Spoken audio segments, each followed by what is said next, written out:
You've heard the expression, time is money.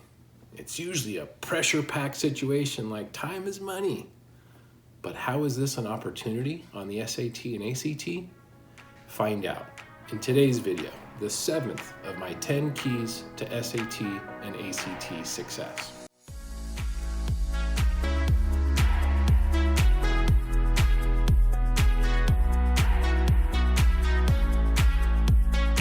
Hi, I'm Brooke Higgins, founder and lead instructor of Crosswalk Test Prep and Tutoring.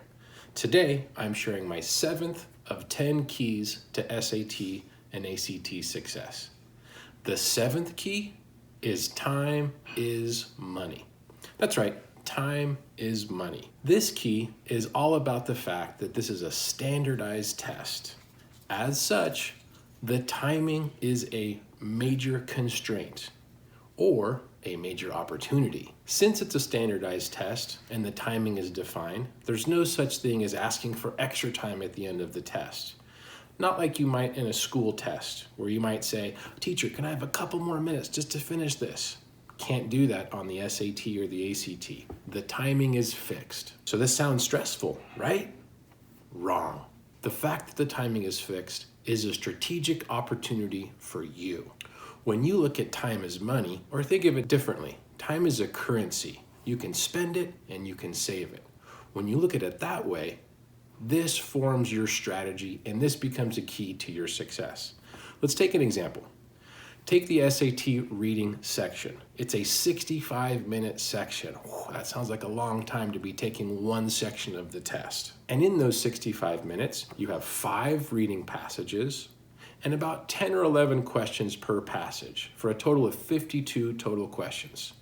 52 total questions in 65 minutes, again, sounds stressful, but not if you use time is money as your key to success. Because when you use your time, you make these 5 mini 13-minute tests and you check yourself against the clock. Save a little time by maybe reading quicker, and that gives you about a minute per question after you've read the passage. This starts to formulate your timing and your strategy around how to spend or save your time. This same timing you can break down for every other section.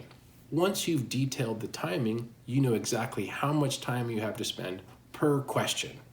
You know how much time you can spend on maybe a harder question where you might need more time, or maybe the time you can save on an easier question where you won't need as much time. Now, let's not forget, some students have testing accommodations. If you have a learning difference that's diagnosed and documented, you can request time extensions. But the timing still applies here. Accommodations can give you time and a half, or for some students, it could give you double time, but it's still a time test. So you still have to figure out exactly how much time you have per question and how much time you have per passage, per section, etc. So whether you have accommodations or no accommodations at all, one bit of advice to leverage this time is money is to use a clock. Use a stopwatch. If you have a digital stopwatch, no smartwatches, nothing that can communicate with the outside world, but a regular old school digital stopwatch, or even just a watch. Or you can also put yourself near the classroom clock if you're in a room with a clock. But the key is to break down each section of the test and know how much time you have. So if you start your SAT at, let's say, 9 o'clock, at 9:13, you should know that you should be moving on to passage 2. At 9:26, you're on to passage 3, etc.